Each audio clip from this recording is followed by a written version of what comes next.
रत्नागिरीकरांना तुमच्या माध्यमातून सगळ्यांना नमस्कार. जय श्रीराम, जय हिंद, जय महाराष्ट्र, जय कोकण.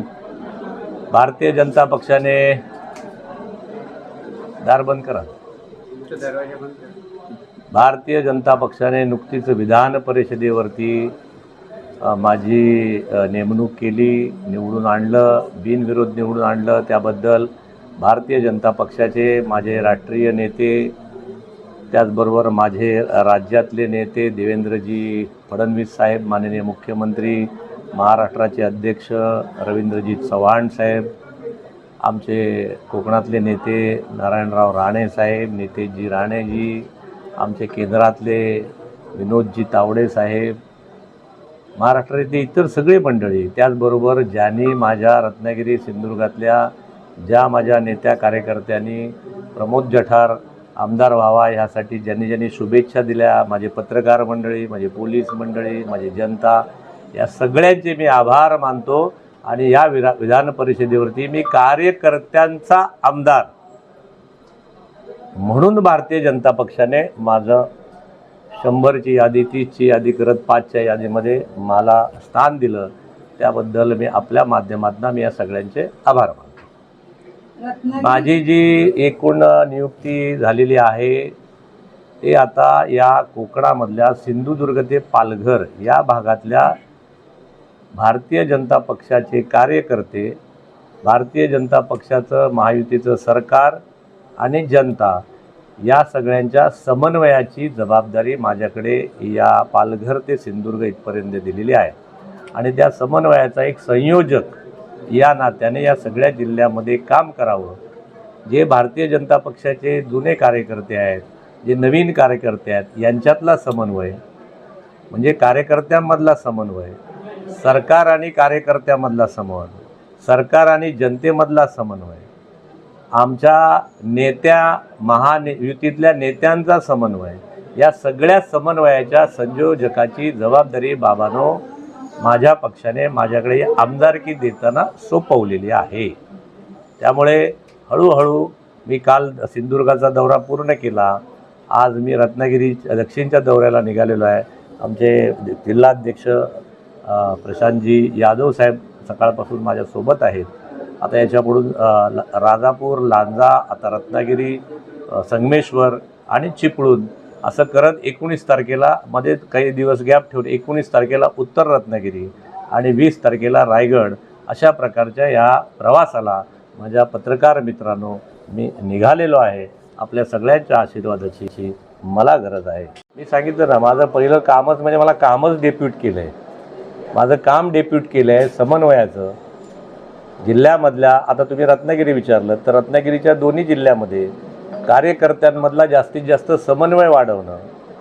आणि भविष्यामध्ये 2029ला बघा, पक्ष हा कधीही युतीत चालत नाही, सत्ता युतीत असते, निवडणुका युतीत होतात. पक्ष हा नेहमी 100% चालतो, पक्ष युतीत नाही चालत. त्यामुळे पक्ष संघटना ही काही युतीत नसते, ती प्रत्येकाची आपला पक्ष आहे. तो पक्ष 100%च वाढवायचा असतो, संघटना वाढवायची असते. ते काम माझी प्रायोरिटी आहे.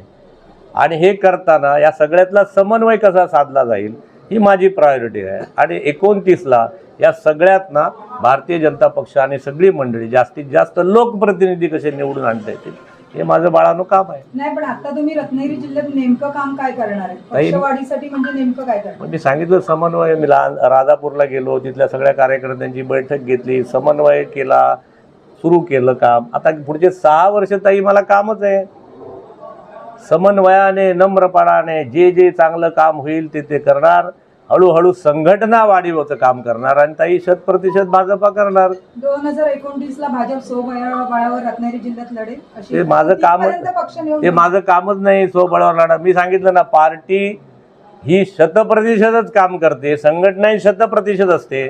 निवडणुकीच्या वेळेला नेते ठरवतात युतीत लढायचं का, महायुतीत लढायचं का, आणखीन कुठल्या युतीत लढायचं. ते माझं कामच नाही बाळानं, ते माझं काम नाही. माझं काम संघटना बळकट करणं, सरकारच्या सगळ्या योजना माझ्या कार्यकर्त्यांच्या माध्यमातून शेवटच्या माणसापर्यंत पोहोचवणं आणि कोणी रंजला गांजला राहणार नाही. अंतिम माणसापर्यंत अन्न, वस्त्र, निवारा या ज्या सगळ्या गोष्टी सरकारच्या सुविधा आहेत त्या पोचवण्यासाठी ही माझ्या पक्षाच्या कार्यकर्त्यांची एक ब्रिगेड तयार करणं, म्हणजे उद्या एखाद्या महिलेवरती जर एखाद्या विनयभंगाचा प्रयत्न झाला तर सरकार धावून येईल की नाही माहीत नाही, पोलीस येतील की नाही माहीत नाही, भारतीय जनता पक्षाचा कार्यकर्ता पहिला पोचला पाहिजे. हे सोडा, त्याने अशा प्रकारचा प्रसंग होऊच द्यायचं नाही. अशा प्रकारची दहशत ताकद माझ्या कार्यकर्त्याची निर्माण व्हावी. माझा कार्यकर्ता हा स्वतःच गृहमंत्री असं समजून काम करावा.